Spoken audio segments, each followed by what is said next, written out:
నమస్కారం ఘంటారావానికి స్వాగతం. ముందుగా ప్రధాన అంశాలు. ప్రశాంతంగా సాగుతున్న లోక్సభ ఎన్నికల మూడో విడత పోలింగ్. ఉదయం నుంచి కేంద్రాల వద్ద బారులు తీరిన ఓటర్లు.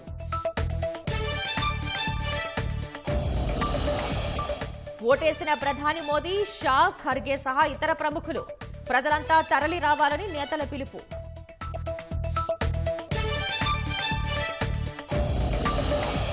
అగ్రనేతల పర్యటనలతో రాష్ట్రంలో జోరుగా పార్టీల ప్రచారం. రాత్రికి ప్రధాని రాక. సీఎం రేవంత్, కేసీఆర్ సుడిగాలి పర్యటనలు.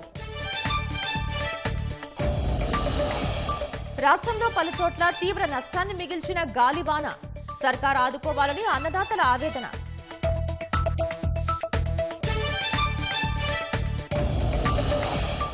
సునీత విలియమ్స్ అంతరిక్ష యానం వాయిదా. రాకెట్ బాల్బులో సమస్యతో ప్రయోగం నిలిపివేత.